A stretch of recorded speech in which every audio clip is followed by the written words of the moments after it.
Buenas noches, vamos a empezar la clase. Nos toca hoy terminar de ver los trabajos sobre excepciones previas que ustedes presentaron. Entonces, si no hay alguna duda antes de que empecemos, nos corresponde el trabajo del grupo 5.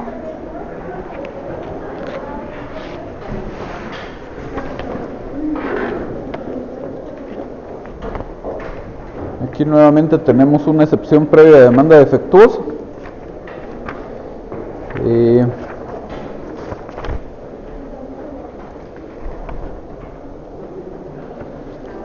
La parte introductoria, digamos, del memorial está bien. En los hechos, tal vez ese primer subtítulo de la legitimación para interponer excepción no será el más adecuado. Tal vez le hubiera quedado mejor algo como antecedentes, porque en realidad lo único que estamos diciendo aquí es que hubo una notificación de una demanda. Entonces, pues el tema de la legitimación deberíamos tratarlo si estuviéramos, por ejemplo, planteando la demanda y estuviera medio complicado el determinar quién es el que debería comparecer a demandar en ese caso, pues entonces tendría sentido hacer algún párrafo sobre legitimación. Fuera de eso, el legitimado para interponer una excepción previa siempre va a ser el demandado, y entonces aquí en este apartado a lo que estábamos haciendo referencia en realidad era únicamente la notificación de la demanda. Podemos dejar como antecedentes. Empezamos con el apartado de la excepción previa de demanda defectuosa. Excepción previa de demanda defectuosa. La excepción previa de demanda defectuosa, el cual se encuentra contemplada en el inciso tercero del artículo 116 del Código Procesal Civil y Mercantil, procede a interponerla al momento en que la demanda presentada no cumple con los requisitos legales que establecen no solo el artículo 61 del Código anteriormente mencionado, que son los requisitos que deberá llevar toda primera solicitud que se presente ante los tribunales de justicia, sino también deberá contener los requisitos que establece el artículo 106 del mismo Código, en el cual establece que deberá contener la demanda. En el memorial de juicio ordinario de nulidad absoluta del negocio jurídico contenido en la escritura pública número 75, autorizada en la ciudad de Guatemala el 20 de agosto del año 2014 por el notario José María Medina Reyes, interpuesta por el señor Juan José Rodríguez Méndez, carece de requisito esencial, de un requisito esencial, el cual se contempla en el artículo 61 y 106 del Código Procesal Civil y Mercantil, el cual se evidencia en el apartado de peticiones, inciso primero, en su literal C. Aquí tenemos un problema de redacción. Dice que la demanda carece de un requisito esencial, pero no dice cuál. Entonces dice se contempla, vamos a ver el cual se evidencia en el apartado de peticiones, inciso primero, en su literal C. Entonces aparentemente de lo que pudiéramos entender aquí, existe algún problema con la petición. Tal vez no fue redactada con claridad y precisión o lo que fuera, y seguramente lo van a explicar a continuación, pero tendríamos que ser un poco más explícitos aquí en cuanto a cuál es el requisito incumplido. Entonces, por ejemplo, podríamos decir carece de un requisito esencial en virtud de que la petición no fue redactada con claridad y precisión, y ya después explicamos qué fue lo que pasó. ¿Sigamos? A continuación se muestra la copia literal de lo que establece dicha literal. Hay un tema de redundancia, la copia literal de lo que establece la literal. No sé si quiere que lea. Veamos sí, porque que se admita para su trámite la presente demanda de nulidad del negocio jurídico contenida en la escritura pública número 75, autorizada en la ciudad de Guatemala el 20 de agosto del año 2014 por el notario José María Medina Reyes, promovida por mí, Juan Domínguez Méndez, en contra de Juan Carlos Ventura Lemos y de la actriz Eugenia Rodríguez Mendoza, en reservado de subrayado propio. Es evidente que dicha literal no cumple con la debida precisión, como establece el artículo 61 del Código Procesal Civil y Mercantil. La primera solicitud que se presente a los tribunales de justicia contendrá lo siguiente. Sexto, la petición en términos precisos. Subrayado de reservado propio. Asimismo, en el artículo 106 del Código establece que además de señalar un proyecto de sistema sexo en que se cumple, las pruebas van a reducir los fundamentos de derecho a la recepción en reservar sobre esto. Como muestra de los artículos anteriormente mencionados, deja de cumplir con dichos requisitos esenciales que constituye la demanda, es valioso regular porque primero, no se interpuso correctamente el recurso ordinario sobre el cual se va a abarcar dicho tema, es de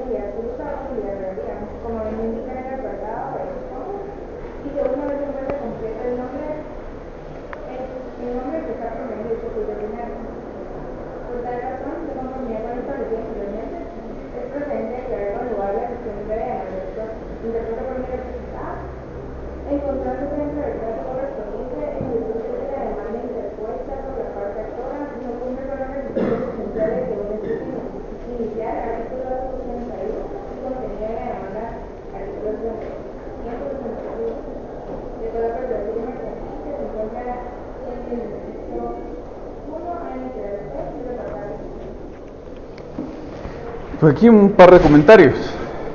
Primero, nuevamente no está tan clara la explicación de cuál es el problema que se encontró aquí con esta demanda. Buenas noches. Empezamos haciendo una copia de una parte de la petición y se subraya aquí que se hace referencia a una nulidad del negocio jurídico y se subraya el nombre Juan Domínguez Méndez. Luego se menciona el artículo 61 del código, la parte conducente, dice la petición en términos precisos, y dice, es evidente que en dicha literal de la petición no cumple con la debida precisión como lo establece esta norma. Pero aparentemente resultó tan evidente que ya no explicamos por qué. Simplemente dice que es evidente que no se cumple y se acabó. Eso es todo lo que se dice con respecto al artículo 61. Ya después se menciona algo del artículo 106. Y la cuestión aquí es que en cuanto a la precisión, que es lo que le interesaba al grupo, el 61 y el 106 al final de cuentas dicen más o menos lo mismo. Entonces tendríamos que tener, que incluso yo lo haría al revés, porque el específico de los requisitos de la demanda es el 106. Entonces yo argumentaría primero sobre el 106 y luego como complemento mencionaría el 61. Pero la cuestión es que tendríamos que tener una explicación completa de cuál es el defecto que existe, haciendo referencia a uno de los artículos.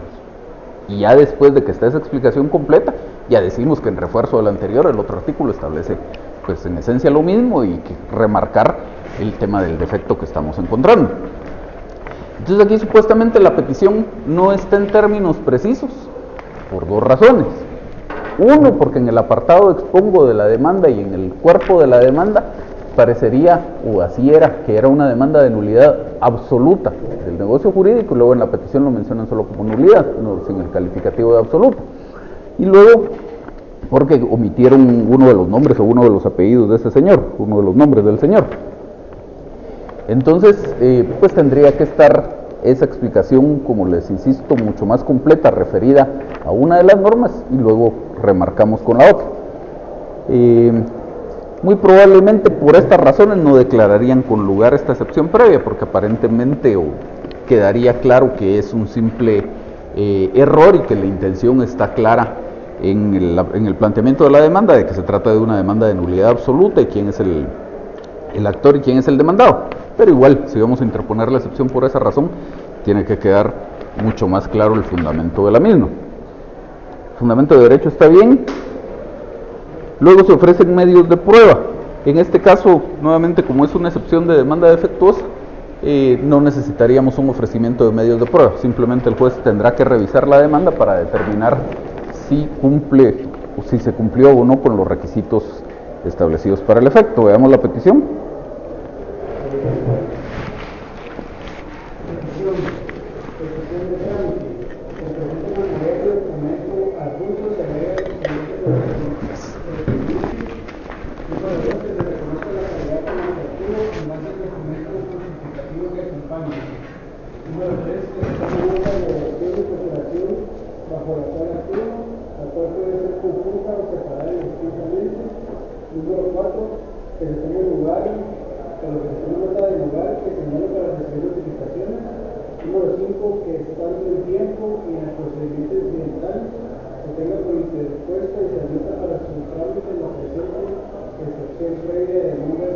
Hasta ahí.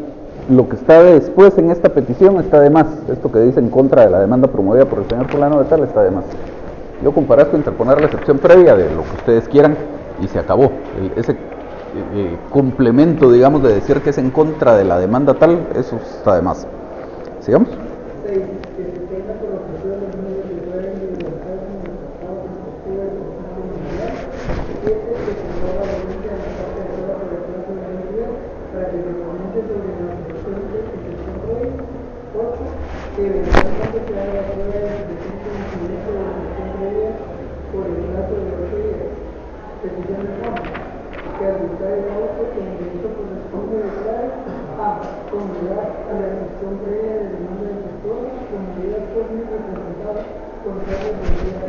Hasta ahí, nuevamente todo lo que está de más, después está de más.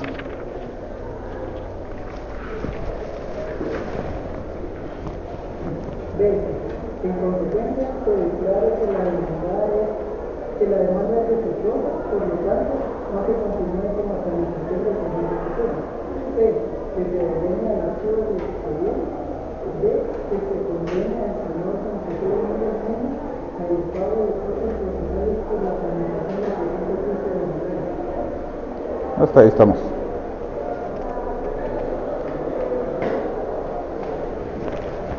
¿Dudas con esto? ¿No? ¿Sí? Dale. Lo que dijo que está de más, que era lo de que se previa demanda en contra de la demanda promovida por el señor. Ajá. Eso está de más porque, o sea, tanto que está de más, pero no daría lugar a que me la rechazaran. A que se la rechacen, no, pero en realidad no es. Cuando usted plantea, cuando usted interpone una excepción previa, lo que está haciendo es ejercitando un mecanismo de defensa que le permite la ley. No es, no está, vamos, en el fondo cuando interpone una excepción previa está diciendo que hay un problema con la demanda, pero en realidad no está usted atacando la demanda, simplemente está ejercitando su mecanismo de defensa que le permite la ley, que es distinto, por ejemplo, a cuando usted interpone un recurso. Un recurso usted lo va a interponer en contra de una resolución. Ahí sí específicamente está atacando una resolución, haciendo ver los defectos que existen con esa resolución para que el juez la revoque o haga lo que tenga que hacer en función del recurso que usted está interponiendo. En el caso de la excepción previa, usted simplemente interpone la excepción previa de tal cosa, de demanda defectuosa, de falta de personalidad, de lo que usted quiere. ¿Usted? No, es opcional, tampoco es obligatorio que se lo ponga, pero está bien. Yo no lo acostumbro, por ejemplo, pero si lo quiere poner no hay algún problema con eso. ¿El procedimiento incidental Es correcto. pero es obvio? No es obvio, lo tiene que pedir. Es como que en la demanda usted no diga que se tramite por la vía del juicio ordinario, porque es obvio que siendo un tema de nulidad se debería tramitarse por la vía del juicio ordinario. Sí, o sea, si no lo incluye está mal. Lo que sí sería incorrecto es, como les decía en la clase anterior, que calificáramos este procedimiento de los incidentes como una vía. Si dijéramos por la vía de los incidentes o por la vía incidental, ahí está mal. Si decimos por el trámite de los incidentes o por el procedimiento de los incidentes, está bien. ¿Sí? La clase pasada de los incidentes por una cuestión de derechos, se puede solicitar que se prescinde del periodo probatorio en este momento. En este caso sí, o sea, en este caso que se trata de una cuestión de puro derecho. Entonces, en este caso, ellos habían ofrecido medios de prueba. Les decía yo en la clase anterior, aquí deberíamos dejar el subtítulo de pruebas, pero cambiaríamos el contenido por un parrafito que dijera que como el fundamento de la excepción es una cuestión de puro derecho y no de hecho, no se hace ofrecimiento de medios de prueba. Y ya luego en las peticiones, aquí dice que se tengan por ofrecidos los medios de prueba individualizados en el apartado respectivo. Podríamos sustituir eso porque se tome nota del motivo por el que no se ofrecen medios de prueba. Luego dice acá que eventualmente se abra prueba del presente incidente de excepción previa por el plazo de 8 días. Podríamos sustituir eso por decir que no se ordene la apertura a prueba del incidente en virtud de tratarse de cuestiones de derecho. ¿Algo más? Veamos el último trabajo entonces.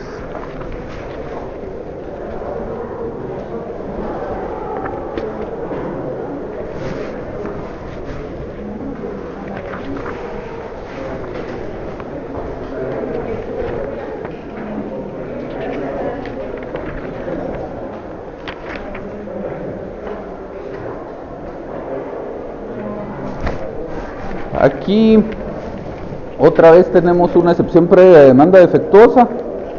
La parte introductoria está bien. En los hechos tenemos antecedentes y empecemos con el numeral 2 de los hechos.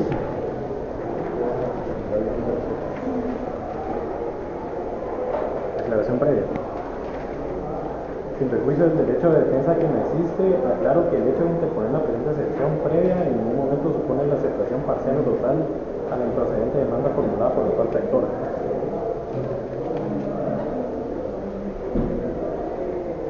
siga. 3. De la sección previa de demanda defectuosa. La falta de claridad y precisión alude a que no se permite conocer lo que el actor pretende, dado lo alambicado o confuso de la redacción del escrito de demanda. Con el presente escrito comparezco a interponer excepción previa en virtud de que, como podrá corroborar, señor juez, la demanda que nos ocupa es defectuosa por no cumplir con los requisitos que la ley establece para el defecto. Con el presente escrito comparezco a interponer excepción previa en virtud de que, como podrá corroborar, señor juez, la demanda que nos ocupa es defectuosa por no cumplir con los requisitos que la ley establece para el defecto. Una demanda con contradicciones, sin claridad y precisión en los hechos, pruebas, fundamentos de derecho y en las peticiones, como lo establece el artículo 106 del Código Procesal Civil y Mercantil. Defectos que me permito individualizar a continuación. A. El señor Juan José Domínguez Méndez compareció ante usted a promover juicio ordinario de nulidad absoluta de negocio jurídico, como lo estableció en el apartado segundo llamado de la razón de gestión. Luego, en el apartado de antecedentes, establece que procede a interponer demanda de nulidad del negocio jurídico, ya que, como sabemos, existen dos tipos de nulidad absoluta y relativa, por lo que no me queda claro cuál es el objeto de la presente demanda. En el apartado de medida precautoria, anotación de demanda, establece que inicia el presente proceso con el fin de obtener la nulidad absoluta del negocio jurídico y cancelación de inscripciones registrales en contra de los señores Juan Carlos Ventura Lemus y Beatriz Eugenia Rodríguez Mendoza. Para finalizar, en el apartado de peticiones establece demanda ordinaria de nulidad absoluta de negocio jurídico y demanda en juicio ordinario de nulidad absoluta de negocio jurídico. Como podrá percatarse, señor juez, no hay claridad en cuanto a si la demanda es por nulidad absoluta, nulidad o nulidad absoluta y cancelación de inscripciones registrales, y no hay precisión en cuanto al planteamiento. Inciso B. En el apartado de antecedentes, el señor Juan José Domínguez Méndez acreditó la calidad del señor Juan Carlos Ventura Lemus con certificación expedida por el secretario del Juzgado Segundo de Primera Instancia de Familia del Departamento de Guatemala, documento que no ofreció en el apartado de pruebas y tampoco adjuntó a la demanda, por lo que no hay claridad ni precisión en los hechos, ya que no puedo corroborar dicha información en la que la parte actora se fundamenta. C. En la narración de hechos, la parte actora establece que al no contar con una autorización, el titular no tiene capacidad legal para ser parte dentro del proceso. Este hecho es impreciso, ya que, como establece el artículo 8 del Código Civil, la capacidad se adquiere por la mayoría de edad, por lo que el señor Juan Carlos Ventura Lemus sí tenía capacidad legal, además que no queda claro de en el apartado de medios de prueba, la parte actora establece declaración de parte, que deberá de presentar el demandado y terceros emplazados si corresponde. Este apartado no es claro ni preciso, ya que se refiere al demandado en singular, por lo que no se entiende si la declaración es del señor Juan Carlos Ventura Lemus o mía. Asimismo, la parte actora no establece con precisión quién de los dos debe comparecer de forma personal y no por medio de apoderado, ya que el tenor del apartado respectivo de pruebas en su demanda establece mediante posiciones que articularía en forma personal y no por medio de apoderado, dejando la ambigüedad de si se trata de él como demandante o de mi persona como demandada. Inciso E. Como lo establece el artículo 61 del Código Procesal Civil y Mercantil en su numeral octavo, la primera solicitud que se presenta a los tribunales de justicia debe contener las firmas del solicitante y del abogado colegiado que lo patrocina, así como el sello de eso. En el presente caso, la demanda fue presentada únicamente con la firma del señor Juan José Domínguez Méndez, omitiendo la firma y sello de alguno de los tres abogados directores, los cuales solo aparecen en el apartado de dirección de procuración, sometiendo a estos abogados en el apartado de peticiones de trámite. Es claro, señor juez, que al dar de lectura de la demanda presentada en el 18 de febrero del año 2019 por el señor Juan José Domínguez Méndez, la parte actora incurre en una gran ambigüedad e imprecisión, así como en la omisión de los requisitos que debe dar toda primera solicitud. Es por eso que la demanda de mérito es defectuosa y debe ser referida a declararse con lugar de la excepción previa. Un par de cosas aquí con la argumentación. Tenemos distintos argumentos en este caso por los cuales se interpone la excepción previa. Por una parte está la falta de claridad y precisión en la narración de hechos, porque al final de cuentas no se entiende qué tipo de nulidad se trataba en los hechos y en la petición. Luego hay algo relativo a la acreditación de la representación de este señor que comparecía a... No es de la representación, sino es de la su nombramiento como tutor que ejercitó al celebrar la escritura. Luego,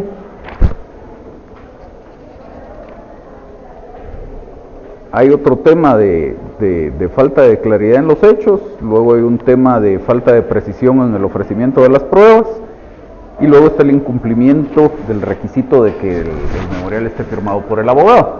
Entonces son diversos requisitos. No es obligatorio esto que les voy a decir, pero hubiera quedado más comprensible y mejor ordenado si lo hubiéramos hecho de esta forma. Tenemos una sola excepción previa, pero con diferentes causales por las cuales estamos diciendo que la demanda es defectuosa. Entonces podríamos subdividir esto con subtítulos y podríamos decir, por ejemplo, 1, falta de claridad y precisión en la narración de hechos. Y entonces lo que sí es recomendable, deberíamos empezar citando la norma que establece el requisito de que en la demanda los hechos se narren con claridad y precisión. Entonces podríamos decir, el artículo 106 del Código Procesal Civil y Mercantil le establece en su parte conducente: en la demanda se fijarán con claridad y precisión los hechos, puntos suspensivos.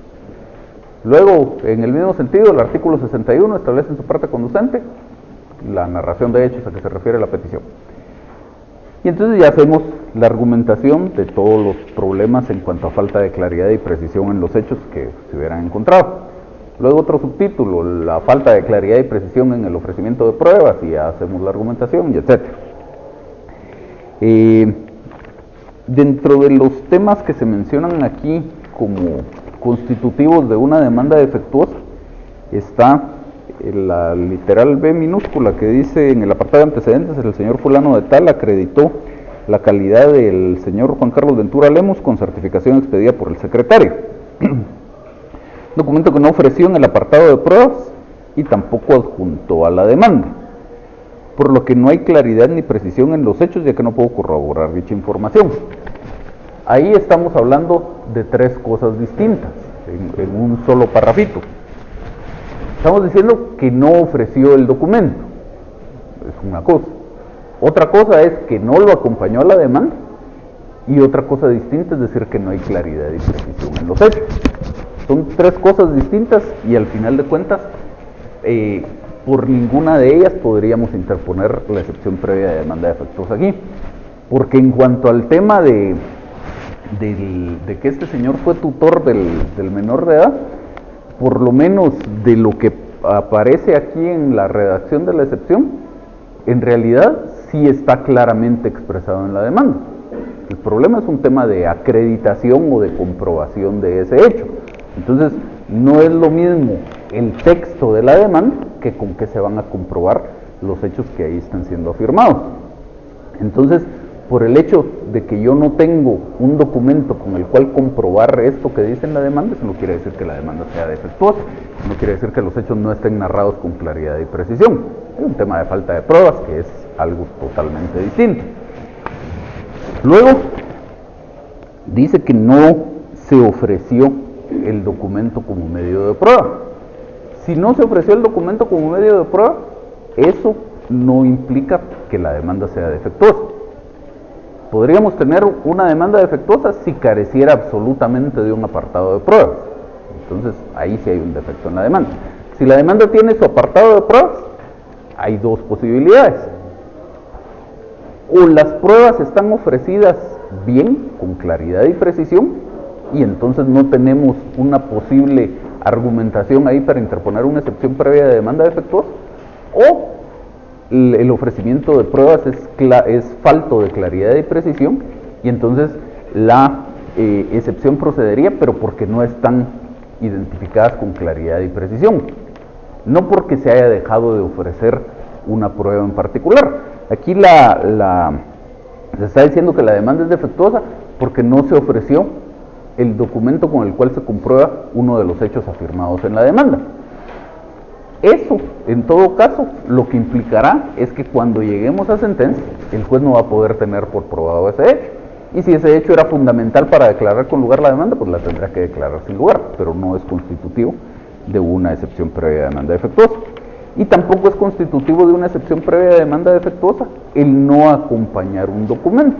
El artículo 107 del Código dice que el actor debe acompañar a su demanda los documentos en que funde su derecho, pero también a continuación indica que si no los acompaña, no le serán recibidos posteriormente, salvo impedimento justificado. Eso quiere decir, si se le va a dar trámite a la demanda, vamos a llegar a sentencia y simplemente no se le van a recibir. Entonces ahí no teníamos algún fundamento para una excepción previa de demanda defectuosa. En las pruebas, nuevamente se ofrecen aquí algunas pruebas, insistimos, siendo excepción previa de demanda defectuosa, en la mayoría de casos va a ser un tema solo de derecho. Veamos las peticiones. Peticiones de trámite. A. Que se tenga por presentados este memorial y documentos adjuntos agregándolos al expediente respectivo. B. Que se tome nota de la dirección y procuración bajo la que actúo, así como del lugar para recibir notificaciones. C. Que se tenga por planteada por parte de Beatriz Eugenia Rodríguez Mendoza y se admita a su trámite en la vía de los incidentes la presente excepción previa de demanda defectuosa. Ahí sí tenemos un problema, lo que les he dicho ya varias veces, no existe la vía de los incidentes. Entonces podríamos decir, se admite para su trámite por el procedimiento de los incidentes, por el trámite de los incidentes como incidente, pero no por la vía de los incidentes. ¿Sigamos? D. Que se confiera audiencia a todas las partes por el plazo de 2 días. Le interrumpo otra vez. En alguno de los trabajos anteriores se pedía que se le diera audiencia a la otra parte. Y les decía yo que en el caso de los incidentes no funciona así, porque la ley del organismo judicial ordena que se le dé audiencia a los otros interesados. Y que en este caso, que teníamos un demandante y 2 demandados, los otros interesados no era solo mi contraparte, que es el demandante, sino también el otro demandado que no está interponiendo la excepción. En este caso, se fueron al otro extremo. Piden que se le dé audiencia a todas las partes.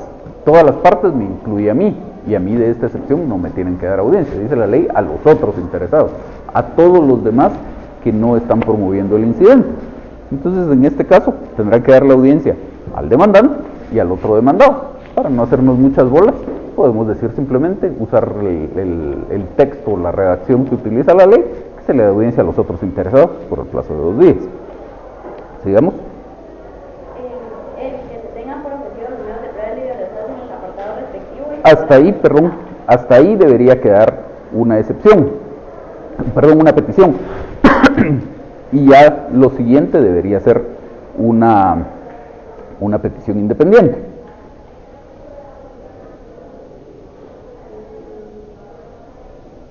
Y que en su oportunidad procesal se ordene la recepción. No, pero quedémonos con el resto de la E. Apartado respectivo y se da la prueba por el plazo de 8 días con citación a la parte contraria. Aquí tenemos otra vez 2 problemas. Digamos que la petición E tendría que quedar hasta el apartado respectivo, que se tenga por ofrecido los medios de prueba individualizados en el apartado respectivo. Luego ya sería una F, sería que oportunamente se abra prueba. Aquí en este texto no estamos diciendo qué. Tendríamos que decir que se abra prueba el presente incidente por el plazo de 8 días y lo dejaríamos hasta aquí. Ahí dice concitación a la parte contraria. Lo que ordena la ley que sea concitación de la parte contraria es la recepción de las pruebas, no la apertura a prueba. La apertura a prueba, pues es lo que consiste es en una orden del juez que va a estar contenida en una resolución, en el sentido de decir se habrá prueba el presente incidente por el plazo de 8 días. Y ese plazo va a empezar a contar cuando se notifique a la última de las partes esa resolución. A partir del día siguiente comienzan a contar los 8 días. Entonces, ya cuando exista proposición de esos medios de prueba, entonces el juez sí va a ordenar su recepción con citación de la parte contraria, pero en este momento esa parte está de más. Y F, que en su oportunidad procesal se ordene la recepción de pruebas ofrecidas. Que esa petición la tendríamos que eliminar porque ya estaría contemplado, digamos, en el tema de la apertura a prueba. Ya la recepción propiamente dicha la tendremos conforme se vaya haciendo la proposición de las pruebas. En algún tiempo sí se utilizó una redacción parecida a esto que tienen aquí como literal F, pero es que la ley del organismo judicial en esa parte de las pruebas tenía un texto original cuando se emitió la ley en el sentido de que si había necesidad, se abría prueba del incidente por el plazo de 10 días. Esa era la redacción original de la ley, exactamente como está ahora, solo que la diferencia era que en vez de ser 8 días de prueba eran 10. Entonces, en ese tiempo, pues la petición se formulaba más o menos como ya dijimos que tuvo que haberse formulado esto. Luego hubo una reforma en 1997, y esa reforma decía que las pruebas en los incidentes se iban a recibir en audiencia, en no más de 2 audiencias, que deberían llevarse a cabo dentro de los 10 días hábiles siguientes. Y entonces en ese tiempo sí se usaba una redacción como la de esta petición, que oportunamente se ordene la recepción de las pruebas, porque se iban a señalar esas audiencias. Y a partir de que se hizo esta reforma, como en el 2005 creo, donde ya se estableció que el periodo de prueba es de 8 días, pues regresamos a esa redacción de la petición en el sentido de que oportunamente se abra prueba del incidente. ¿Sigamos?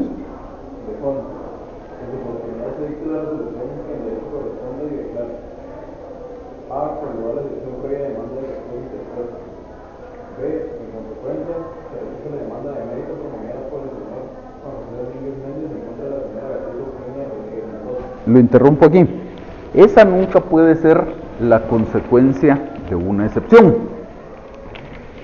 En alguna oportunidad les hacía yo la cronología aquí en el pizarrón, en el sentido, si quieren, me dan un chancecito aquí, lo vamos a tratar de ver nuevamente.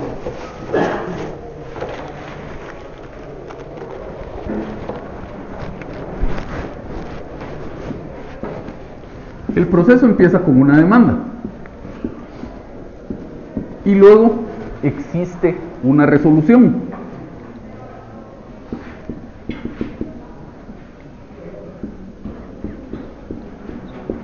En esa, cuando el juez dicta esa resolución, es que el juez tiene estas 2 opciones: admitir la demanda para su trámite si cumple con todos los requisitos, o rechazarla si se incumplió alguno de ellos.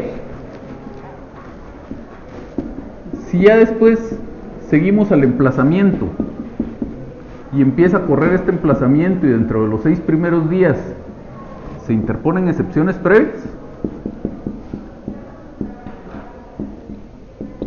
dentro de las cuales estaría esta de demanda defectuosa, es porque de estas 2 opciones que tenía el juez ya siguió la de que se admite para su trámite la demanda y por lo tanto después existió el emplazamiento y lo demás. Si hubiera rechazado la demanda, pues obviamente no hubiera existido emplazamiento y no podría haber interposición de excepciones. Entonces, si llegamos aquí al momento en que se podían interponer excepciones previas y efectivamente estoy interponiendo una excepción previa, esa posibilidad del juez de rechazar la demanda o admitirla para su trámite ya pasó, ya operó la preclusión, ya no podemos regresar, como dice el principio ya no podemos regresar a esa etapa ya transcurrida del procedimiento.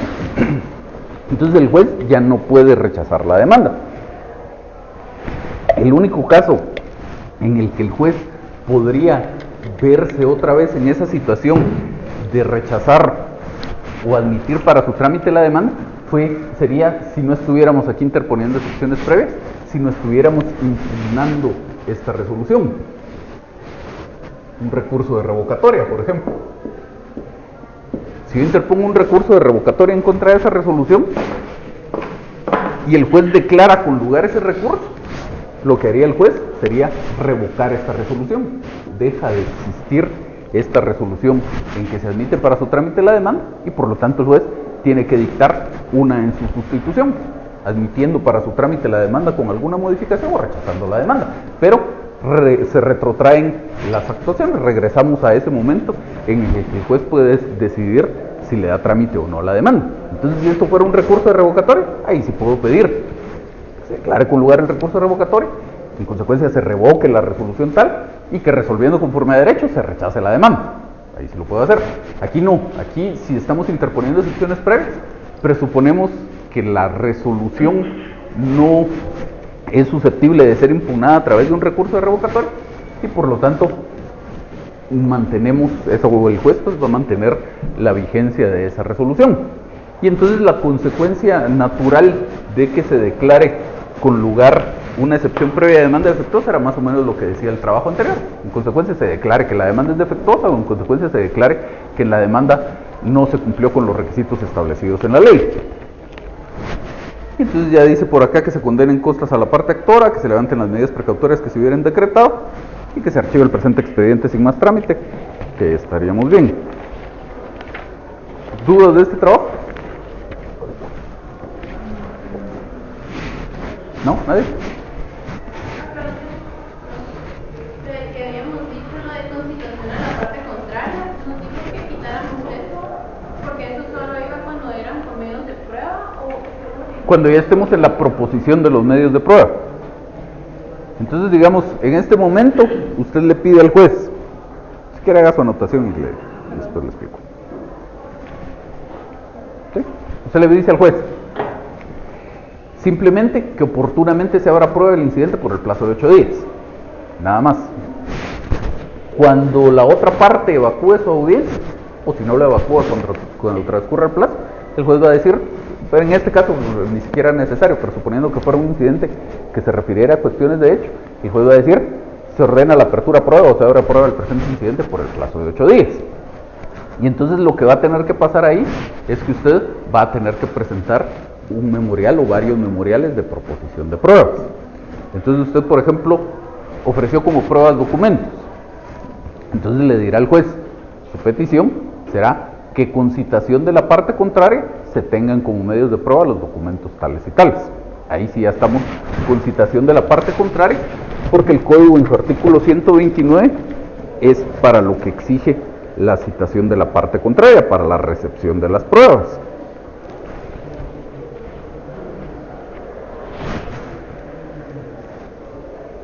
Dice, las pruebas se recibirán, ya estamos hablando del diligenciamiento, con citación de la parte contraria, y sin ese requisito no se tomarán en consideración. Entonces, el ejemplo aquí con los documentos. Si fuera que los documentos es uno de los medios de prueba que no requieren un diligenciamiento propiamente dicho, porque simplemente el juez dicta una resolución teniéndolos como medio de prueba y se acabó. Pero sí existe este tema de la citación de la parte contraria. La idea de por qué la ley ordena esto es para que la otra parte pueda fiscalizar el diligenciamiento de la prueba. Y si nos quedáramos con el caso específico de los documentos, dice la ley que dentro de los 10 días siguientes a que a mí me notifican la resolución que admite un medio de prueba, yo puedo impugnar ese documento de nulidad o falsedad. Entonces, para eso es la citación de la parte contraria. Si fuera una prueba que requiere un diligenciamiento propiamente dicho, como una declaración de las partes, una declaración de testigos o un reconocimiento judicial, es para que yo esté presente y pueda formular alguna protesta por una ilegalidad que observe, o le pueda dirigir preguntas al testigo si fuera declaración de testigos, o si fuera el reconocimiento judicial pueda constatar que efectivamente se comprueben los puntos que fueron propuestos, etc. Entonces, si fuera alguna de estas, por ejemplo la declaración de las partes, en su memorial de proposición de las pruebas, usted va a pedir que se cite señale día y hora para que comparezca fulano, etc. Y luego le va a agregar otro, que el resultado de esta diligencia se tenga como medio de prueba con citación de la parte contraria. Y así, pero todas esas, la petición o la referencia a la citación de la parte contraria va a ser en sus memoriales de proposición de las pruebas. Aquí lo que estamos haciendo es el ofrecimiento. ¿Alguien más? ¿No? ¿Ninguna duda de los trabajos estos de secciones previas?